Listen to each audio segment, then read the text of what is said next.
Estamos estudiando la epístola a los Efesios y en esta serie, ¿no es cierto?, que ya llevamos hartos meses, es tan lindo poder estudiar la palabra del Señor versículo por versículo, porque eso nos obliga a hablar de lo que la Biblia habla, en vez de simplemente decir lo que yo quiero decir, ¿no es cierto? Es importante que la Biblia ponga los temas en tapete. Entonces hemos avanzado versículo por versículo y actualmente estamos ya en la armadura de Dios, capítulo 6, casi terminando la carta. Y la armadura de Dios muchas veces se toma como un concepto meramente como místico, así como algo bien, no sé cómo decirlo, es como algo que también tal vez han escuchado muchas veces esto de en la mañana pedirle al Señor que te ponga la armadura y listo, con eso estoy listo. Pero uno queda con la duda, bueno, pero ¿me puso algo encima? ¿No me puso algo encima? ¿De qué trata esto? Y la verdad es que cuando uno lo estudia no es tan místico esto. Esto tiene que ver con el conocimiento del Evangelio llevado a cabo por el poder del Espíritu Santo en nosotros. Y eso es algo que hemos intentado ir aterrizando y hoy día vamos a seguir aterrizando. Les voy a repasar los versículos que hemos estado leyendo para que podamos entenderlos. Parto por el 6:11, ¿no es cierto?, que dice así. A ver si me llega aquí el puntero. ¿Alcanza el puntero? No, parece que no alcanza. Ahí sí. ¿Llegó? Bien. Vestidos de toda la armadura de Dios, para que podáis estar firmes contra las acechanzas del diablo. Ya estudiamos este versículo. Y después dice, anduvisteis en otro tiempo, no, este no lo voy a leer porque vamos a saltarlo. Miren, mejor pásame tú las diabos porque esta está la siguiente, la otra. Ya. Someteos pues a Dios, resistid al diablo y éste huirá de vosotros. ¿Se acuerdan que esto lo estuvimos hablando hace 2 semanas atrás? Estábamos hablando de la armadura de Dios y cómo la armadura de Dios nos protege de las acechanzas del diablo, pero que esto tiene que ver en gran parte con cómo vivimos nuestras vidas en santidad. Porque si ustedes se dan cuenta en este versículo de Santiago, está diciendo que la victoria sobre el diablo está en someterse a Dios. La victoria no está simplemente en reprender, ¿no es cierto? No está simplemente en echar fuera, sino que está en someterse al Señor. Estuvimos hablando de eso, la vida en santidad. La siguiente. Y continuamos estudiando este versículo que decía, porque no tenemos lucha contra sangre y carne, sino contra principados, contra potestades, contra los gobernadores de las tinieblas de este siglo, contra huestes espirituales de maldad en las regiones celestes.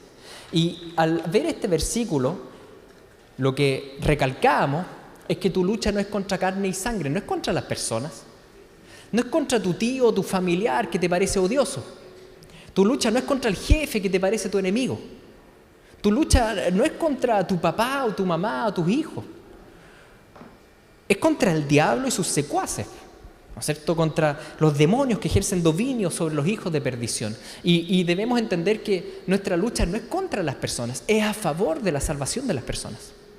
Y a veces se nos olvida, porque en esta vida tenemos muchos roces, pasa esto y lo otro, y rápidamente nos enemistamos los unos con los otros. Cuando te dice claramente la palabra que tu lucha no es contra ser humano, no es contra los demás, es a favor de ellos.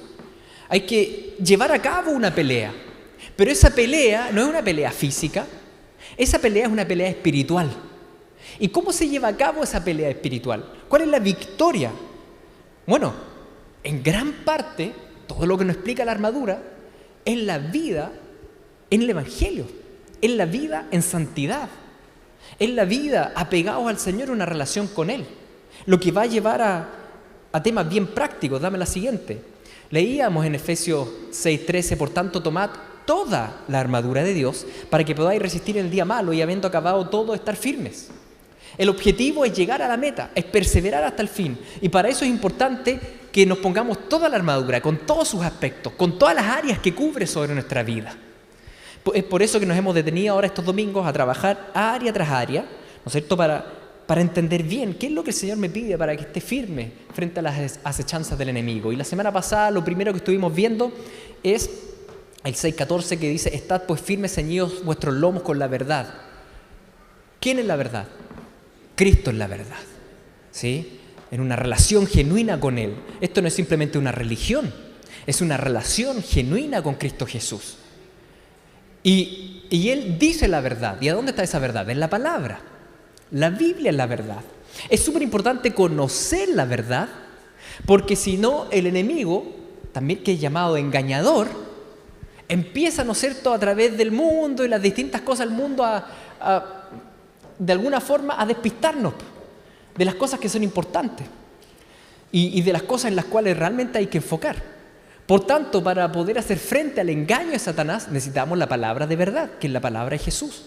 Necesitamos, por un lado, una relación diaria, continua, de intimidad con Cristo, pero también necesitamos de su palabra para saber qué está bien y qué está mal. Señor, ¿qué hago, qué no hago? ¿Por dónde ir? Porque yo puedo tener muchas opiniones, pero mis opiniones son meramente humanas. Entonces necesitamos la palabra, ¿verdad? Y la tercera cosa que nos habló Carlos la semana pasada, no solo de Señor Jesucristo como verdad, no solo de su palabra como verdad, sino que ahora aplicar la verdad en mi vida. Vivir vidas verdaderamente cristianas y no ser hipócritas. Porque hay mucho creyente que se dice ser creyente, pero no anda ni por ahí con el Señor, ¿no es cierto? ¿Y cómo uno lo nota? Por sus frutos los conoceréis. No por su bla bla, por sus frutos. Porque de que uno puede tener bla bla, lo puede tener.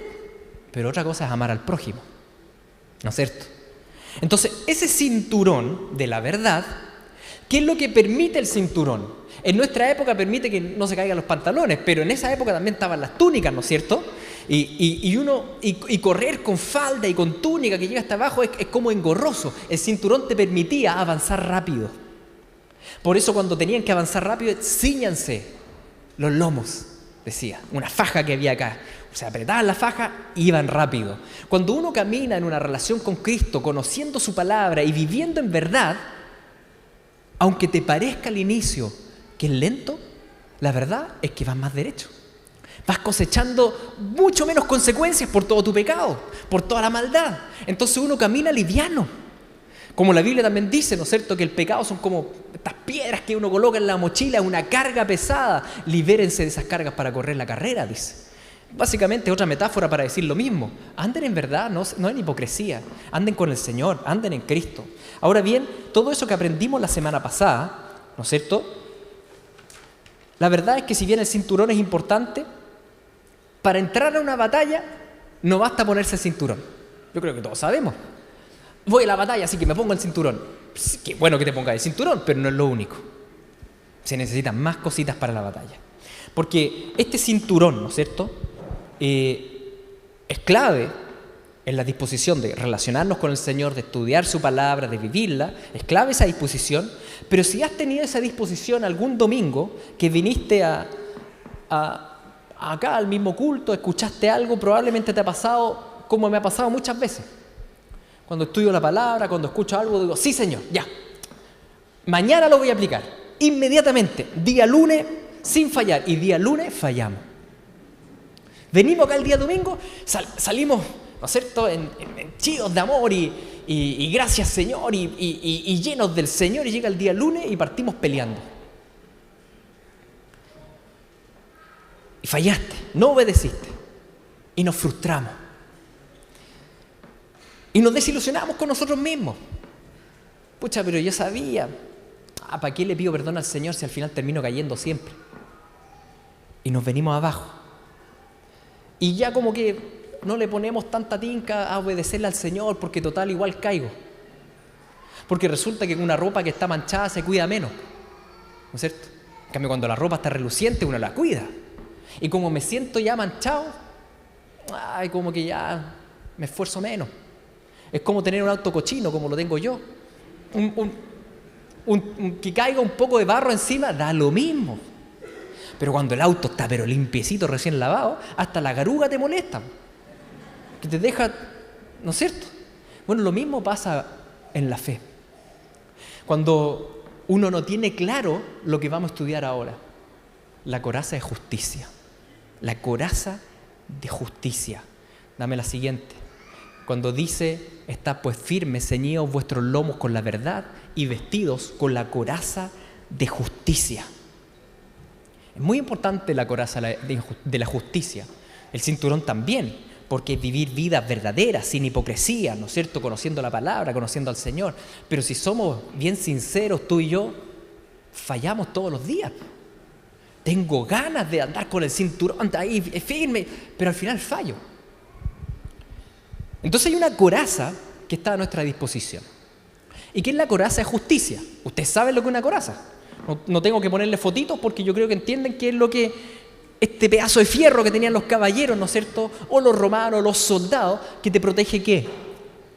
El corazón, los órganos vitales. Te protege lo central, te protege la coraza.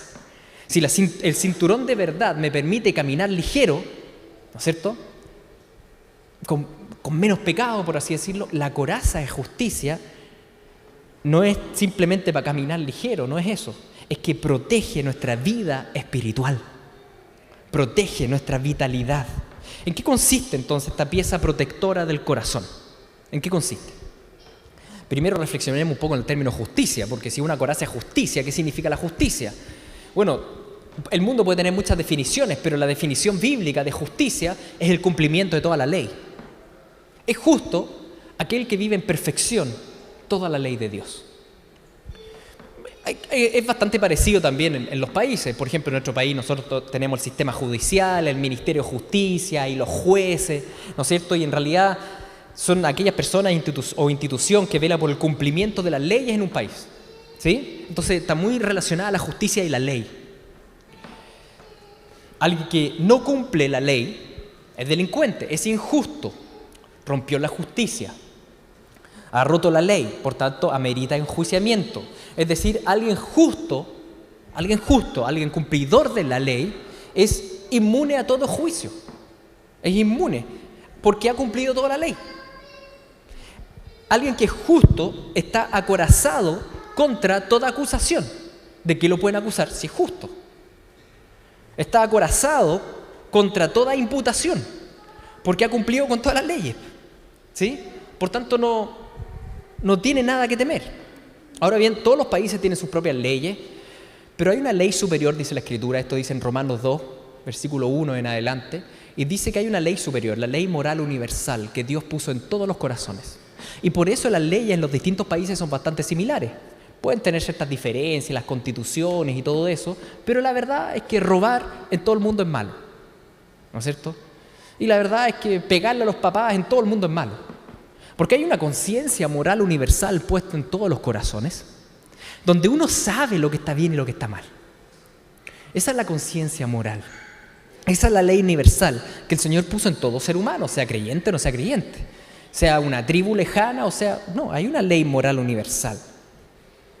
¿Y quién la especifica de manera más exacta y en qué consiste? Bueno, el Señor nos dio su palabra revelada, que es la Biblia, donde vemos esa ley moral universal expresada en los mandamientos del Señor. Alguien justo que cumple todos los mandamientos bíblicos está acorazado, está inmune, no tiene nada que temer, no pende juicio del gran juez, del juez soberano que está sobre todo, sobre el cielo y sobre la tierra, no pende juicio sobre esa persona, porque ha cumplido toda la ley. La pregunta es, ¿cómo podemos lograr obtener esa coraza protectora? Porque, ¿de qué manera podríamos cumplir toda la ley? ¿Yendo harto a la iglesia? ¿Venir todos los domingos? ¿Intentar portarnos bien? ¿Cuánto debiera hacer cada uno de nosotros para tener esa coraza de justicia? ¿Cuánto debiera hacer? Quiero responderlo con el mismo texto de Isaías que está citando Pablo. Porque cuando Pablo habla de la armadura de Dios y cita la coraza de justicia y cita el yelmo de salvación, la verdad es que no era su idea. Es algo que dice Isaías. Y lo dice Isaías en el capítulo 59. Y Isaías habla de esta coraza de justicia. Y les voy a leer este capítulo, no lo voy a proyectar adelante, porque es un capítulo, no sé, esto no va a caber ahí, es muy largo. Y escúchenlo, les pido que lo escuchen como si fuese una carta, no solo dirigido a Israel del pasado, como si fuese una carta dirigido a Chile. Dios hablándole a Chile. Dios hablándole a Viña, Dios hablando a nuestras familias, ¿Ya? Escúchelo de esa manera. Y dice así: la mano del Señor no es corta para salvar, ni es sordo su oído para oír. Son las iniquidades de ustedes las que los separan de su Dios. Son sus pecados los que le ocultan su rostro para no escuchar. Ustedes tienen las manos manchadas de sangre y los dedos manchados de iniquidad. Sus labios dicen mentiras. Su lengua murmura maldades. Nadie clama por la justicia. Nadie va a juicio con integridad. Se confía en argumentos sin sentido. Se mienten los unos a los otros. Conciben engaños. Dan a luz perversidad. Incuban huevos de víbora y tejen telarañas, y el que coma de estos huevos obviamente morirá, y si uno de ellos se rompe va a salir una culebra. Sus telarañas no sirven para vestirse, no podrán cubrirse con lo que fabrican. Sus obras son obras de iniquidad y sus manos generan violencia. Sus pies corren hacia el mal, se apresuran a derramar sangre inocente.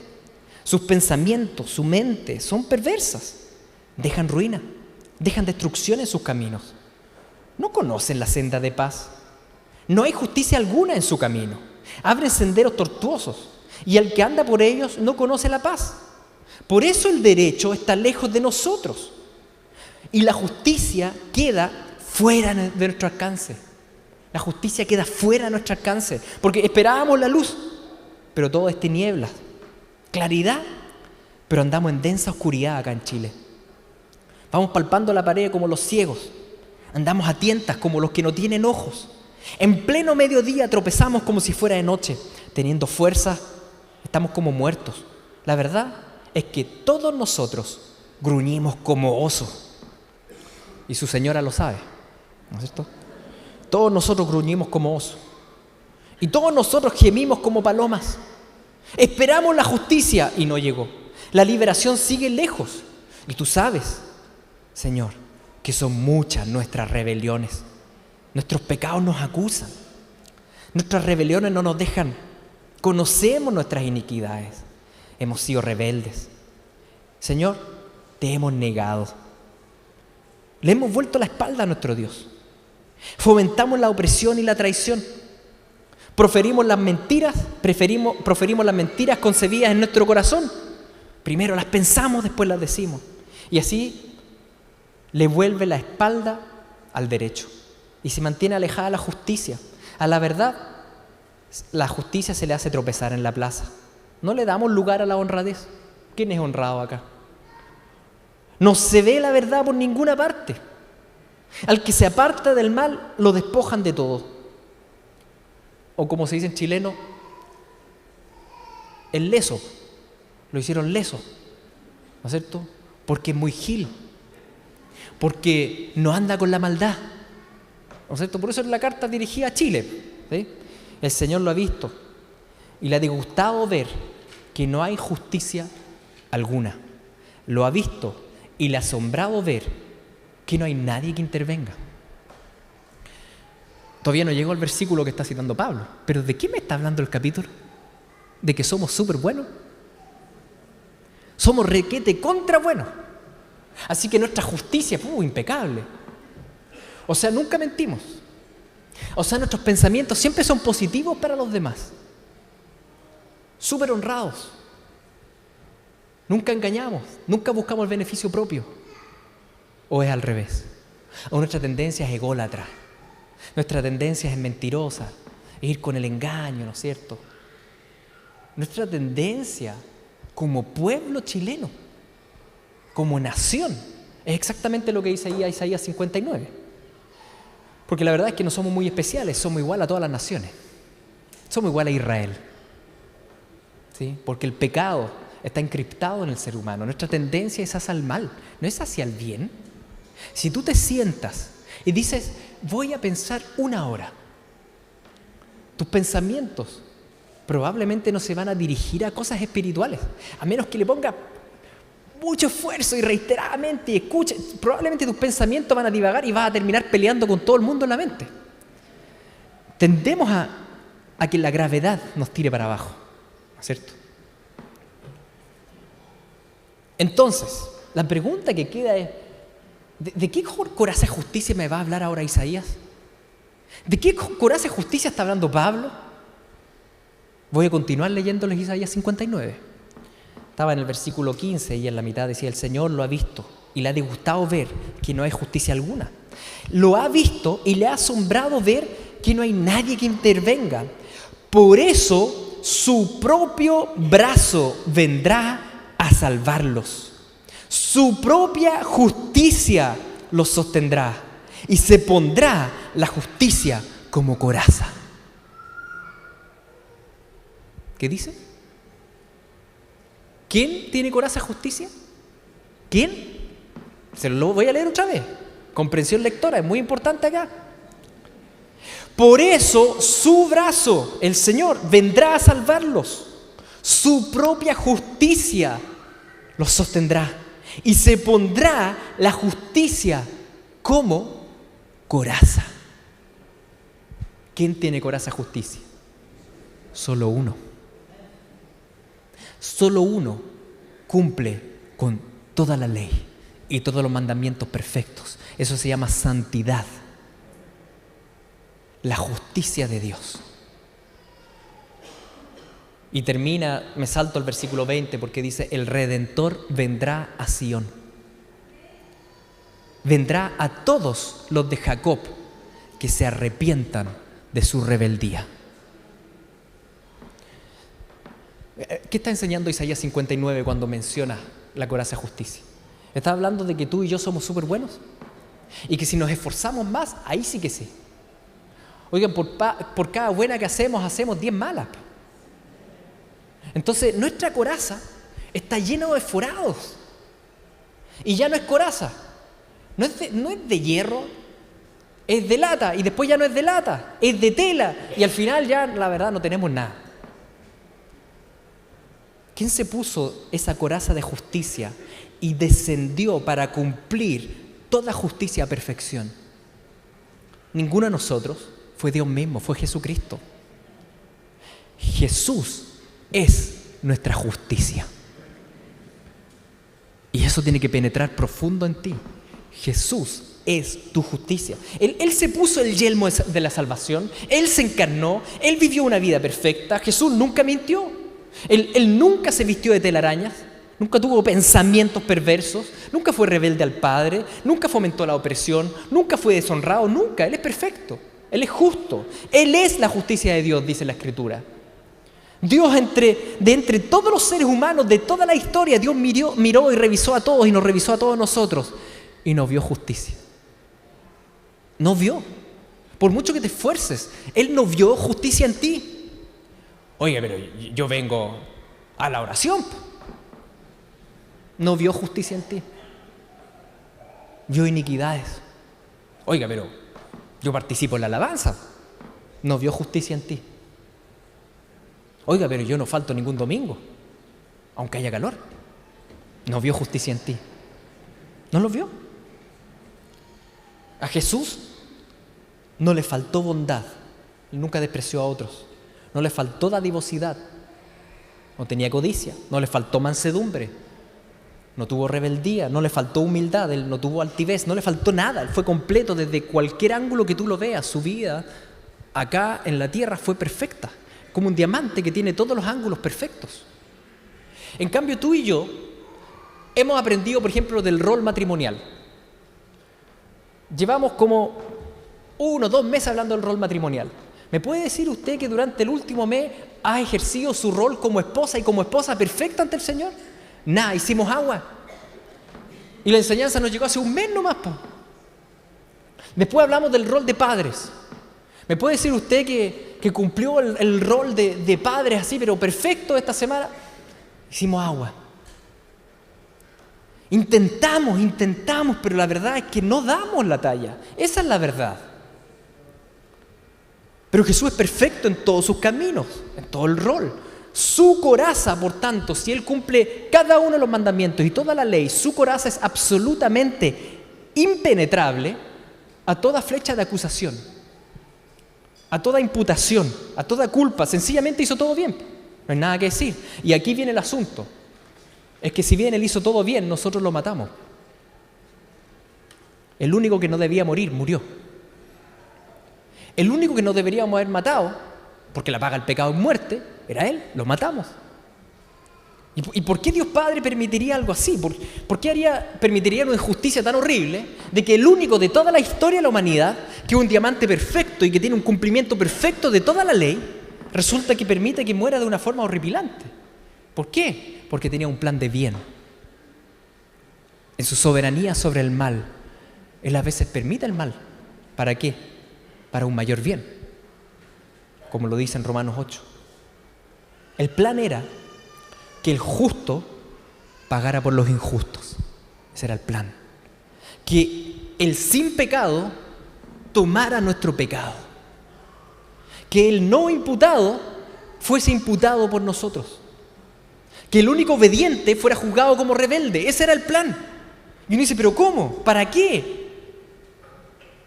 En primer lugar, para exaltar al Hijo sobre todo nombre y demostrar y sacar a relucir cómo Él es perfecto en obediencia.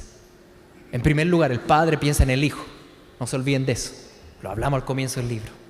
Para el Hijo, para exaltar, para demostrar al mundo lo perfecto que es Jesús, que obedeció hasta la muerte. En segundo lugar, para que nosotros, su pueblo, fuésemos librados del juicio de Dios. No penda juicio sobre nosotros. Dame la siguiente.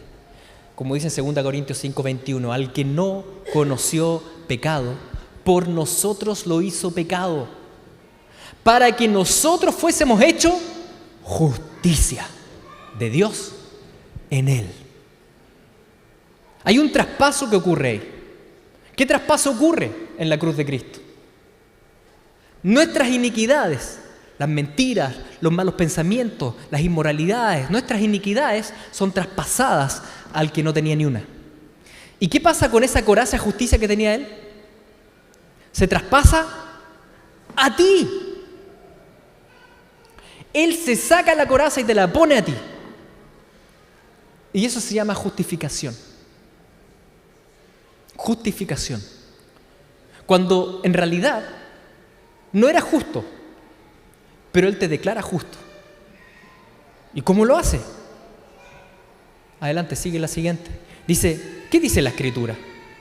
Creyó Abraham a Dios y le fue contado por justicia.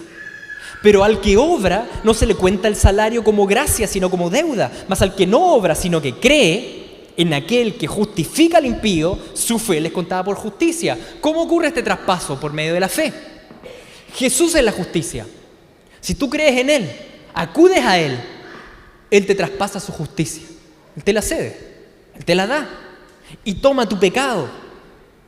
Todo aquel que cree en Cristo y en su obra en la cruz es justificado, se llama. La justificación.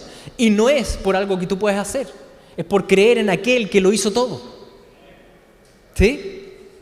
Continúa el pasaje romano cuando dice, como también David habla de la bienaventuranza del hombre a quien Dios atribuye justicia sin obras. Atribuye justicia sin obras. Dios te atribuye justicia sin obras.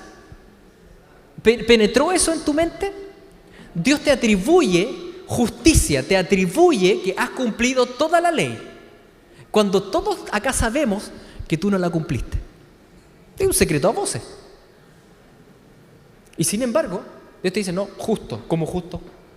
¿Pero cómo? Dice, bienaventurado, dice versículo 7, diciendo, bienaventurados aquellas cuyas iniquidades son perdonadas. Y aquí está el tema. Y cuyos pecados son cubiertos. Bienaventurado el varón a quien el Señor no inculpa pecado. No inculpa. No es tan sencillo decirle a alguien que no es justo, ahora eres justo. No es tan sencillo. Porque ¿qué hacemos con todas esas fechorías que hizo? ¿Qué hacemos con todo ese pecado que está ahí? No es como simplemente decir, ¿no es cierto?, al violador viene ahí al juicio y te perdono. No es tan sencillo. Porque hubo iniquidad, hubo maldad, hubo robo, hubo desprecio, hubo mentira. ¿Qué hacemos con eso? Bueno, Dios no hace vista gorda al pecado.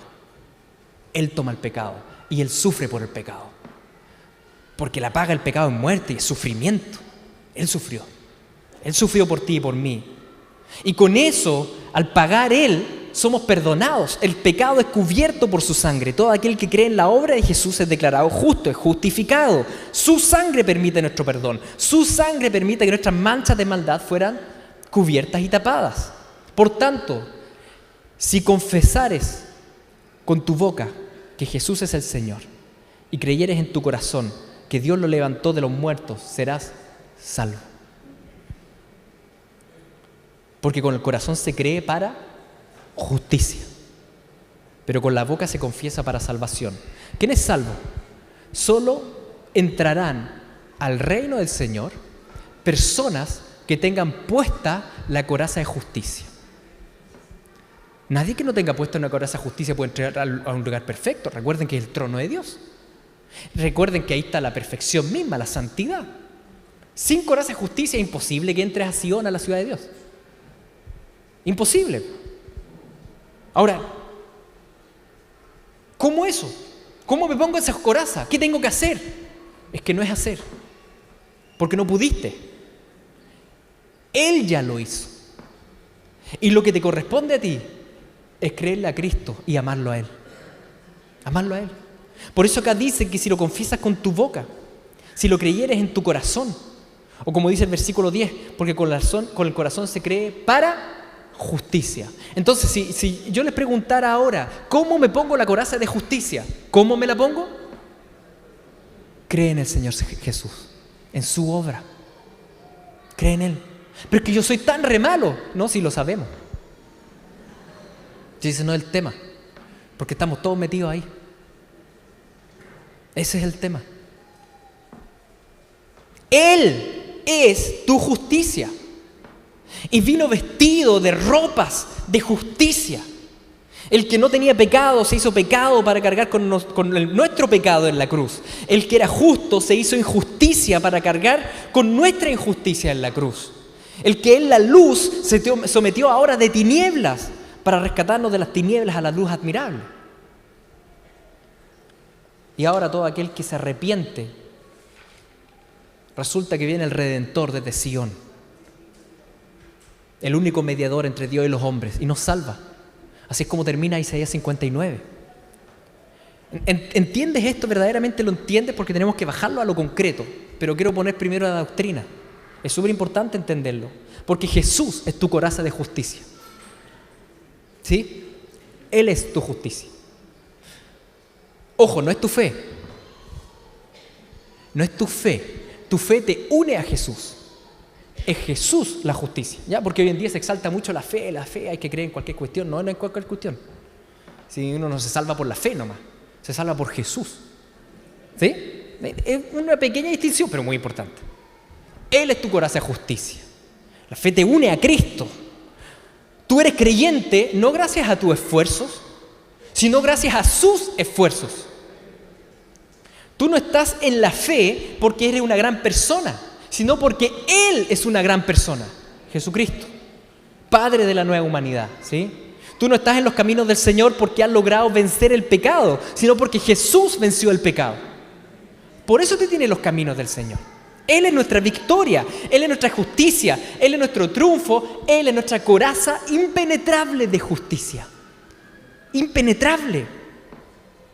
Porque por nuestras obras no podíamos. Es como nacer en el fondo de las fosas marianas que están como a 11 kilómetros, ¿no es cierto?, en el Pacífico, y decir, no, ahora voy a poder salir a la superficie. Imposible. No logra subir ni 1 metro, y el mejor nadador subirá 2 metros, muere al tiro. El Señor nos saca a la superficie y desde arriba nosotros ahora empezamos a actuar distinto, pero Él nos sacó. La gloria no es nuestra. Él nos sacó. Esa es la obra de Cristo. ¿Nos esforzamos en el Evangelio? Sí, pero arribita. Ya estamos regalones, chapoteando en la superficie. Pero ese no era el gran esfuerzo. El esfuerzo era sacarnos de las tinieblas. Trabajamos y servimos y buscamos a Dios, intentamos vivir en la verdad y ceñirnos el cinturón de la verdad. Sí, claro que sí, pero sabiendo que todo ese esfuerzo y ganas solo están porque Él ya me rescató. Él ya me rescató y nos sacó de las profundidades del Pacífico, ¿no es cierto?, a las islas paradisíacas. Pero Él lo hizo. Entonces yo me esfuerzo, pero ya en la gracia. Yo me esfuerzo, pero ya estoy en el Evangelio. Entonces quiero que esto ahora lo bajemos a lo concreto, a las luchas que tenemos en la mente, porque la coraza protege ¿qué? Nuestra vida espiritual. Es muy importante entender cómo la justificación es por fe y no es por obra, y cómo la justicia es Jesús, es nuestra justicia, porque son las luchas que vivimos en el interior. Por ejemplo, las flechas de desánimo. Cuando pecamos, el ejemplo que yo le daba al inicio, resulta que acá el Señor nos dice algo, día miércoles ya estamos como la mona, desanimados, mal, sabemos que la victoria está en acudir en arrepentimiento a los pies del Señor, pero no lo hacemos porque la verdad es que nos sentimos sucios, y como nos sentimos sucios, uno se ensucia más, como les explicaba adelante, porque un traje sucio uno lo ensucia más. En cambio, si tuviésemos la conciencia de que en realidad yo ya estoy justificado, ya estoy con la coraza de justicia, Dios ya me ve como perfecto santo, yo entendería que siempre estoy con el traje limpio y que lo que el Señor me pide es que todos los días simplemente acuda en arrepentimiento y continúe. Arrepentimiento y continúe, y continúe, y continúe. Porque no es mi propio bien el que me salva, es su coraza que Él ya me pasó. Entonces, como si estuviésemos andando en, no quiero ofender a nadie, pero un Lada, no sé, de los años 80, y llego al Señor y me da un Ferrari, pero estoy sentado en el Ferrari como si fuese un Lada. No sé si me explico. No entiendo que ya tengo la coraza de justicia, ya tengo el Ferrari. Entonces uno cuida distinto la vida en santidad, porque ya sé lo que el Señor me dio. Es la conciencia de la justificación. Porque cuando en realidad yo pienso que no, ya estoy mal y estoy cochino, uno se lanza. ¿Me entienden? Total, es un Lada. Lo he hecho perder nomás. Y no es así. Cuando entiendo que mi traje nunca lo limpié yo, sino que Cristo con su sangre y con su justicia me lo limpió, entonces vengo gozoso al arrepentimiento continuo. La coraza de justicia de Cristo protege mi corazón, no solo de las flechas del desánimo, ¿no es cierto?, sino que también de las flechas del orgullo autosalvífico, de creer que Dios me tiene que salvar, porque sirvo en la iglesia y porque doy plata. Señor, yo doy el diezmo, así que me tenéis que salvar. O sea, tu salvación se paga. O sea, para eso volvemos a las bulas papales, po. ¿Se acuerdan de ese cuentito? Usted paga, ¿no es cierto?, y es salvo. No funciona así. Ningún billete te va a sacar de las fosas marianas del fondo. Solo la sangre del Cordero de Dios. Entonces muchas veces estamos con ideas como autosalvíficas y se manifiestan tal vez de otra manera.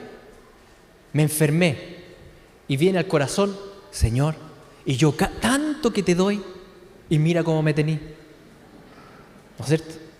¿Y qué le damos nosotros al Señor? ¿Hay algo que le podamos dar nosotros al Señor? ¿Acaso no es todo de Él? Es todo de Él. Dios no tiene que salvar a nadie. No tendría por qué hacerlo si Él es un Dios perfecto, santo, y está perfectamente suplido en Él y sería perfectamente justo en enviarnos todos a pagar nuestras maldades en el infierno. Dios no tiene que salvar a nadie, no te tiene que salvar. ¿Por qué piensas que te tiene que salvar? El Señor te salva, si te salva es porque te ama. Es por misericordia. Él salva, dice en Efesios 1, por el puro afecto de su voluntad. Por el puro afecto de su voluntad. Dios no le debe nada a nadie. Tú le debes todo a Él.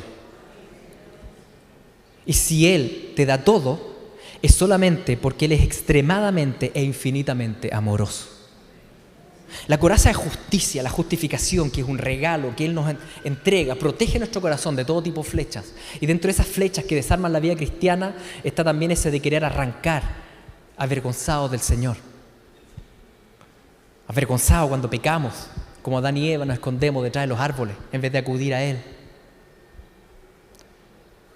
Cuando la verdad, el Señor conocía todos nuestros pecados desde antes que naciéramos.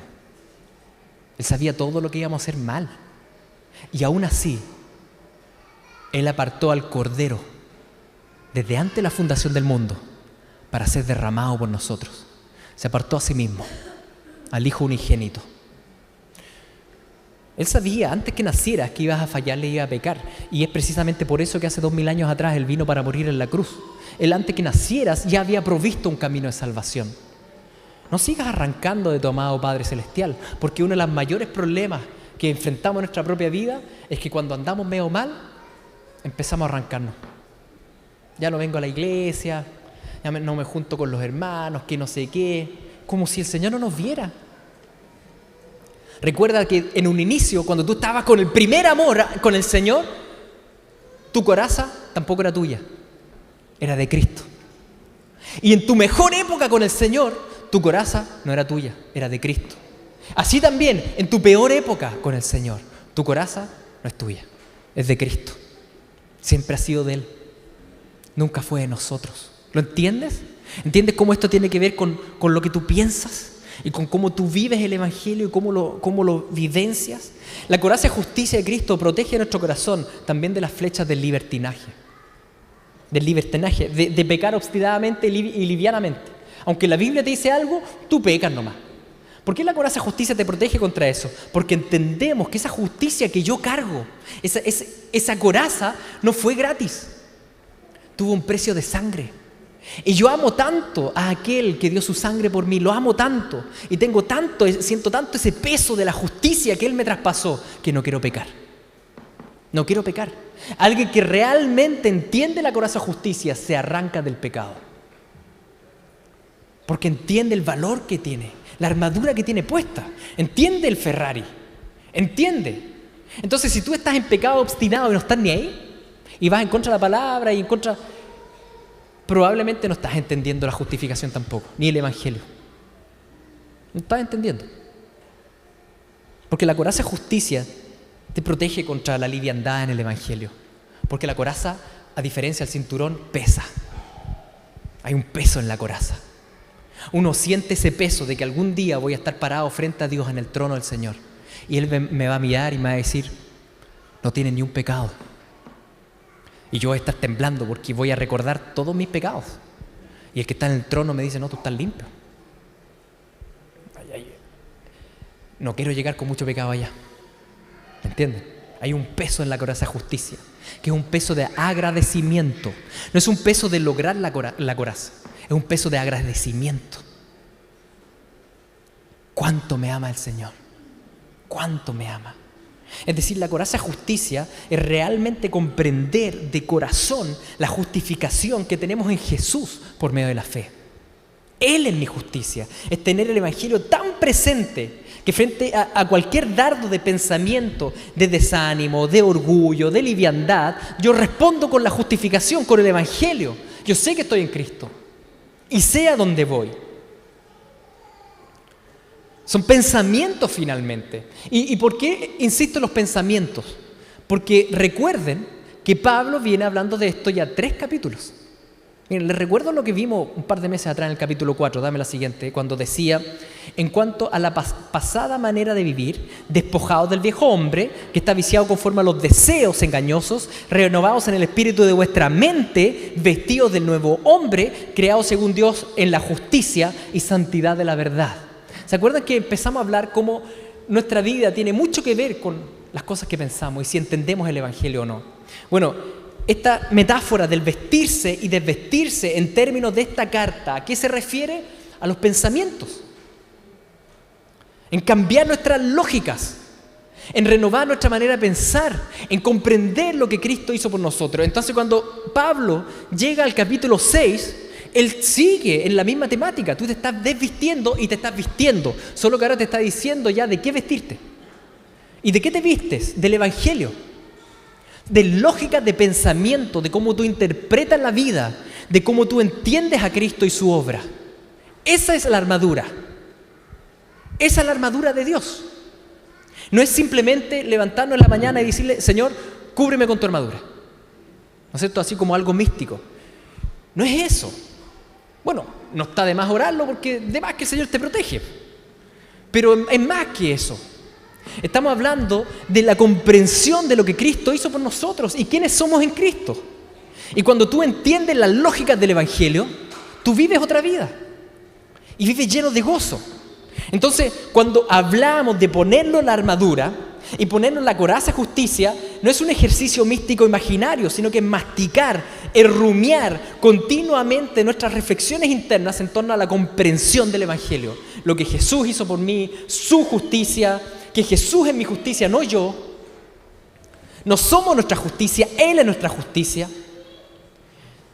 Querida iglesia, para terminar, tal vez has tenido un tiempo duro para ti, un tiempo tal vez de agobio, has estado muy agobiado, con mucha lucha, tal vez con muchas pruebas, con muchas tentaciones, lucha familiar, lucha en el trabajo, luchas en la mente, enfermedades, hay acusaciones en tu mente, te sientes la última mugre, estás con aflicciones, tal vez has pecado repetidas veces en carácter, en palabras, tienes conflictos por acá, por allá, actitudes, y tú luchas por el Señor y quieres seguir, pero la vida está dura. Y estás como con freno a mano. Y siempre cuando pasa una cosa, pasan más cosas. Y literalmente sientes como los principados y las potestades se te oponen con toda la furia. Amada ovejita del Señor, hoy día el Señor te dice, tranquilo, ovejita, tranquila. Tú no estás luchando por tu vida, yo luché por tu vida. Yo ya luché por tu vida y la tengo en mi mano. ¿Quién me puede arrebatar una ovejita en mi mano? Dice el Señor. Tú eres mío, tú eres mía, tranquila. Está bien que luches, muy bien. Pero recuerda que yo ya vencí. Estás en la palma de mi mano, no te voy a soltar. El Señor te dice, quiero que entiendas cuál es la supereminente grandeza de mi poder para contigo cuando crees en Cristo. Según la operación del poder de mi fuerza que operó en Cristo Jesús, que le resucitó de los muertos, que lo sentó a su diestra y que lo puso sobre todo principado y autoridad. Y tú te sientes oprimido por los principados y autoridades, te recuerdo que hay uno sobre ellos y es tu amado Señor. Es tu amado Señor. El Señor que te dice, sometí todas las cosas bajo los pies de Cristo. Di a mi Hijo amado por cabeza todas las cosas. Di a mi Hijo amado a la iglesia, te lo di a ti, para que Él sea tu justicia y tu victoria. Ovejita afligida y agobiada, tranquila, tranquila, gózate en el Señor. Está bien que te esfuerces, pero tranquilo, porque vas a llegar a la meta, porque vas a vencer. Tranquilo, ovejita, porque vivirás. Vivirás. Tal vez tú dices, pero es que siento que me voy a morir. Sí, pero vivirás eternamente. Vivirás. Reflexiona en esto. Ponte la coraza de justicia. Recuerda que tu justificación fue y es por gracia. Y recuerda que el Señor te dice, te amo eternamente. Desde la eternidad y hacia la eternidad. Así que esfuérzate, pero entiende que estás chapoteando la superficie nomás. Y que no te hundes porque está la mano de Dios ahí. ¿Sí? Vamos a orar. Padre Santo, te damos gracias. Porque tú eres nuestra justicia. Enviaste a Jesucristo nuestra justicia. Para librarnos de todas nuestras iniquidades, nuestras maldades, el pecado. Señor, gracias porque en ti hay reposo. En ti hay renuevo. Porque en ti, si bien hay luchas todos los días, Señor, y pruebas, y el enemigo nos atormenta y tantas cosas, pero en ti estamos tan seguros, tan cobijados, como si estuviésemos, Señor, en una cabaña rica, Señor, en medio de una tormenta de nieve, sentados junto al fueguito. En ti estamos cobijados. En tus verdades, Señor, tenemos reposo. Gracias porque cada uno de los que estamos acá, que creemos en ti, Jesucristo, tenemos una reluciente coraza de justicia. Reluciente, brillante. Nadie aquí está manchado si está en ti. Estamos, Señor, cubiertos por tu sangre, porque esa coraza la pusiste tú en nosotros. Nos arrepentimos de nuestros pecados, acudimos a ti continuamente, pero en gozo, Señor, en gozo. Te damos gracias en el nombre de Jesús. Amén.